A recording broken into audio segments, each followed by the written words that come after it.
Wednesday's first video for you is firstly, we have a new story from Addis Ababa, Ethiopian capital. The story is from a school in Addis Ababa where parents broke open the doors and they took their children out of the school by force. What happened? Another case of Oromo, Amhara tensions in the capital city of Ethiopia, Addis Ababa.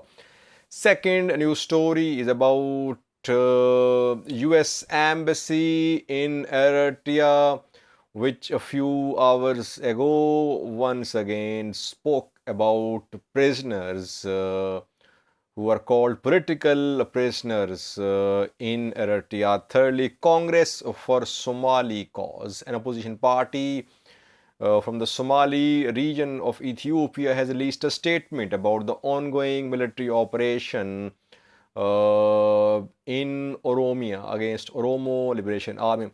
Is there any mention in the statement that Somali regional forces are part of the operation?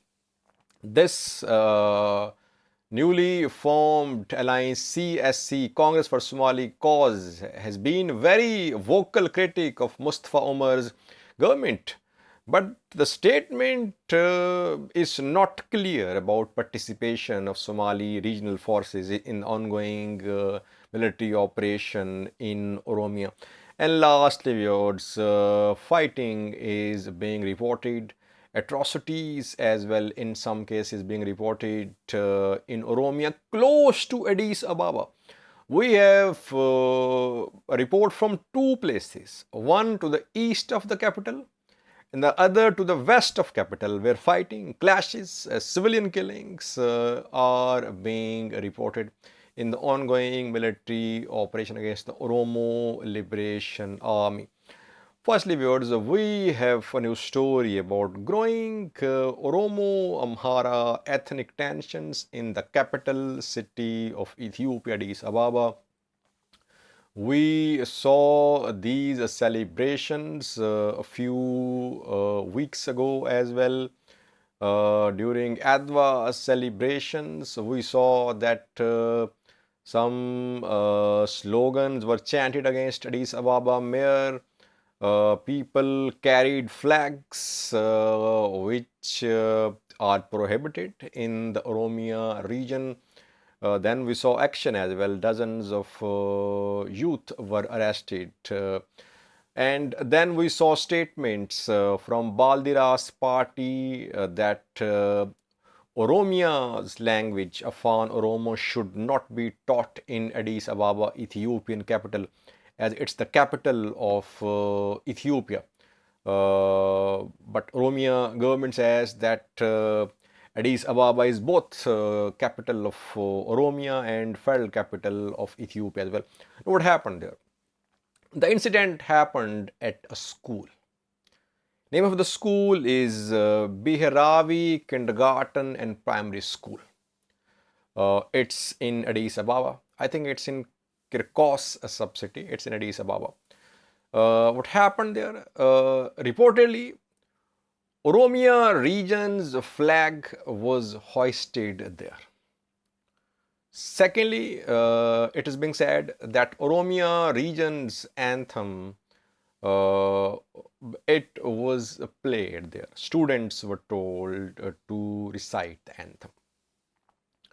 Parents came to know that these things were happening. They surrounded the school.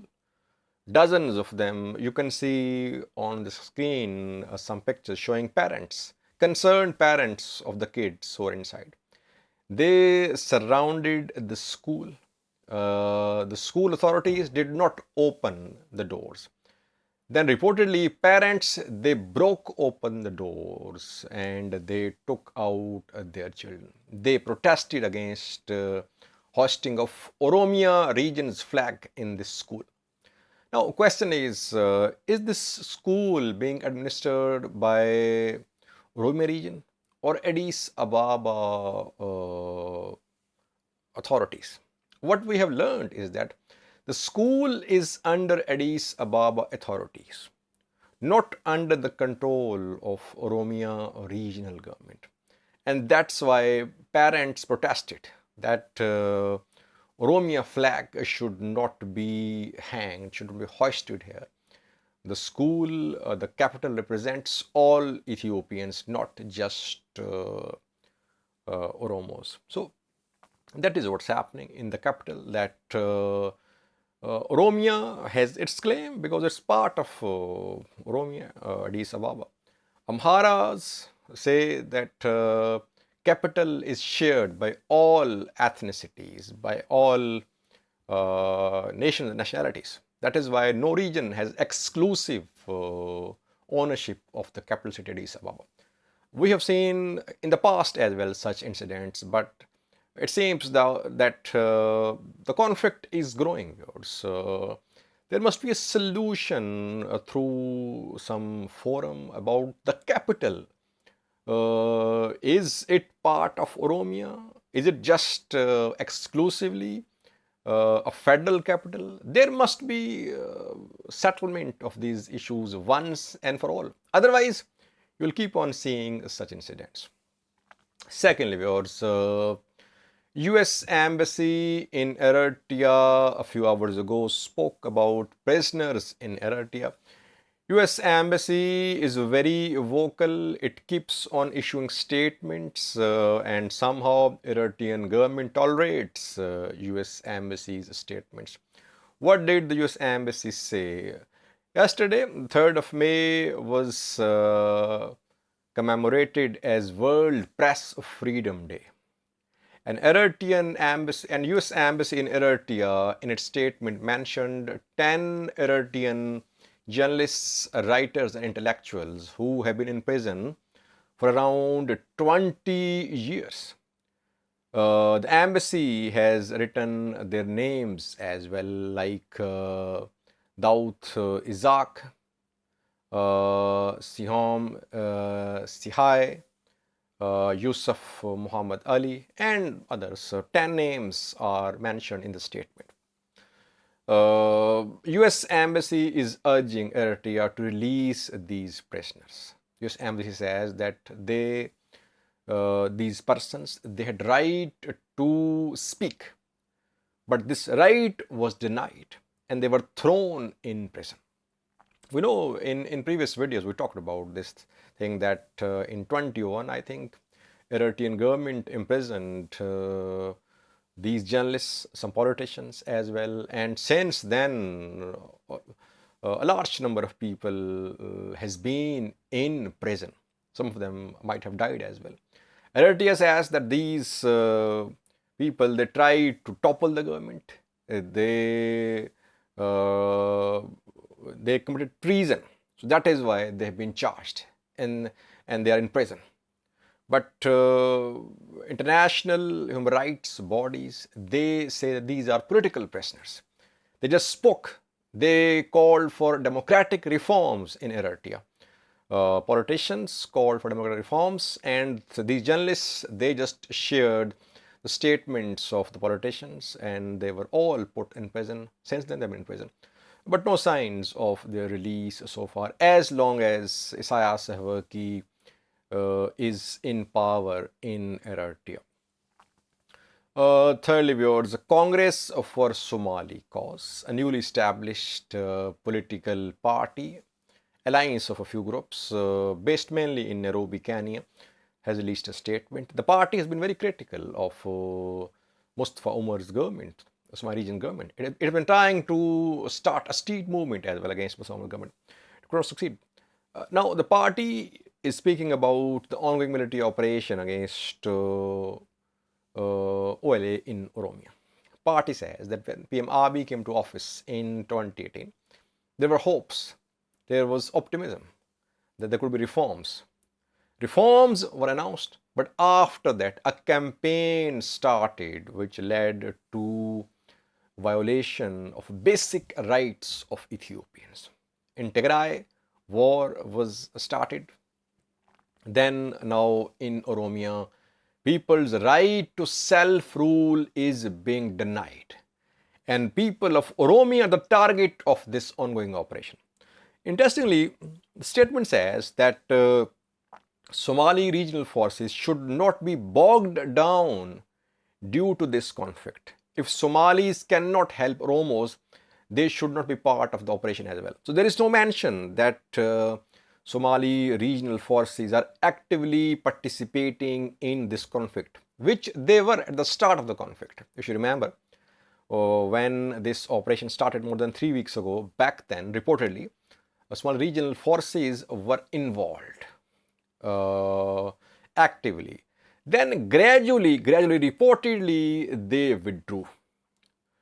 And perhaps this statement of CSE is another confirmation that now Somali region's forces are not actively involved in the ongoing operation. They have realized that if they're actively involved inside Oromia, it will have serious repercussions for Somalis living in border areas of Oromia and Somali region. The party CSC is calling for calm. It said there must be talks. There must be political solution to political problems. Fourthly, viewers, now fighting is being reported very close. The capital in eastern western directions. Yes, no signs of armed group reaching the capital, but that just shows that stability is spreading around capital. Two news stories. One is from Ajare, which is situated to the west of Addis Ababa in West Shiva zone. Here, some houses have been burnt, some civilians have been killed, it is being told. A school was raided in Ajare. You can see some pictures on your screen. The pictures are from Ajare, where a school was raided. Security forces arrested several youth there. Then in Vara Jerso, which is in North Shiva zone of Oromia region, here again clashes and some civilians killed. You can see some houses burning as well. These houses were burnt in Vara Jerso, North Shiva zone to the east of Addis Ababa. People say that they were burnt by security forces.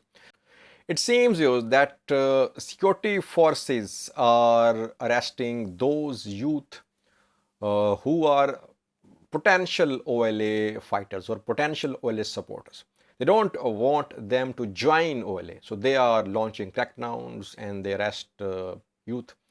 It could have serious backlash. Secondly, houses of those persons are being set on fire who are OLA supporters or who are being accused of OLA supporters.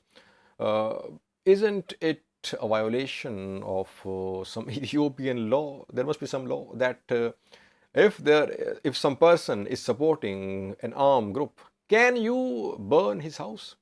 You can arrest him, you can charge him. Can you set his house on fire? I don't think there is any law in Ethiopia, in any other part of the world, that you can set on fire the house of a potential criminal. And this thing leads to sympathy for Oromo Liberation Army. That shows the excesses of government forces in Oromia views. Most of the massacre committed in Ethiopia are due to the excesses of security forces, which when under attack, they get out of control. They are attacked, and when they retaliate, they do not follow any rule, any law. They just take revenge in a brutal manner. Has it led to any peace? No. It leads to further hatred. Security forces are supposed to follow law. That is how they send a message that we are obeying the law. Yes, you should obey the law as well. When they are involved in extrajudicial killings, in burning people's houses, do you expect that people, common people or armed groups will obey the law? No. They will also break the law. Security forces must be reformed in Ethiopia. They are the cause of several massacres of innocent Ethiopians in Ethiopia, in different parts. We have seen that in Tigray, in Oromia, in Amhara, that security forces, when they take revenge, They follow no rules, no laws. They are just unruly and brutal in their retaliation. Thank you for watching.